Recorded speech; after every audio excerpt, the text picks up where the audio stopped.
Just when I think I have things figured out, something happens. So this is Scruffy, and he and Laurel have their horde. But the little ones are not growing as fast as the two older ones.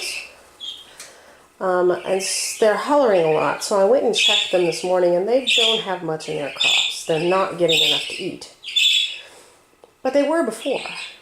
So I'm not sure if it's because Laurel has stopped feeding them or not. So I pulled her out and left Daddy in there. And tellingly, the instant I pulled her out, they all started hollering at Daddy. Whereas before they were very subdued and hiding in a corner. So, did she decide to turn them away even though she has no nest box? I don't know. But Dad is left with the three little ones.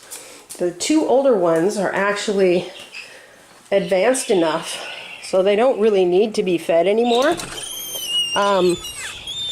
So I put them out here with Laurel. And I'm going to check and see what's going on. They're eating. Laurel's sitting up there, but she's calling for her mate. But you see how this little one is slinking around like that? That's a chick that's not safe.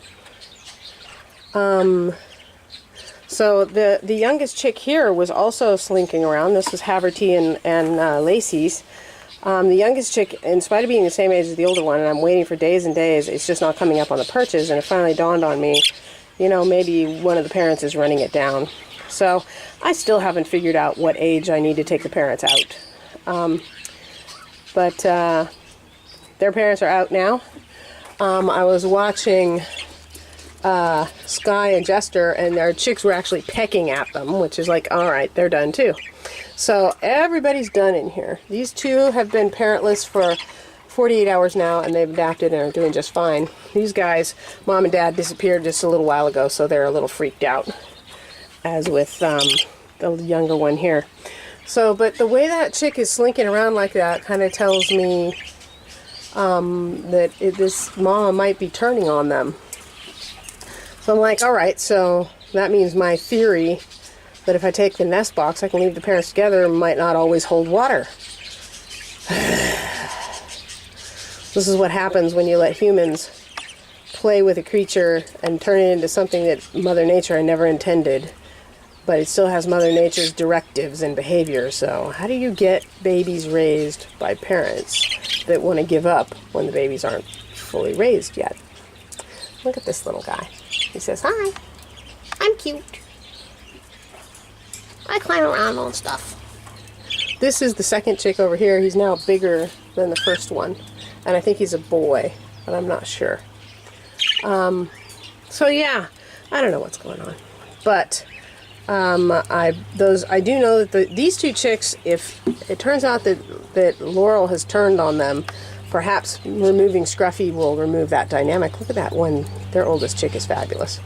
But the three youngest chicks, there was no break in the hatching order. They came 2 days apart, but the three youngest ones are significantly smaller than these two, so I think they haven't been getting enough to eat for a little while. So hopefully Daddy alone can take care of those three and get them back up and running again, while these two can either live with Mom or be fledged if she ignores them, because they're both in good shape and they know what they're doing. So the younger one's a little bit young to live without Mom, but the older one will take care of him. Let's see, he's calling now. So we'll see what happens. There he is. My little, I so hope you're a boy that you're probably a girl. Squawk, squawk. Can't tell. The little sear is still dark, like the black beak. It's going to take a little while. Okay, and the egg that looked like it might be hatching yesterday turned out to be just kind of dried out and icky. So I took it out this morning, candled it, obviously, found it could be pretty much empty, except for the weird membrane, which ended up being dried up egg. But I quickly candled the remaining eggs in there, and there are still 2 that look very much like babies coming. So it is what it is. And these 2 are doing just great. All right, well, I'll keep you posted.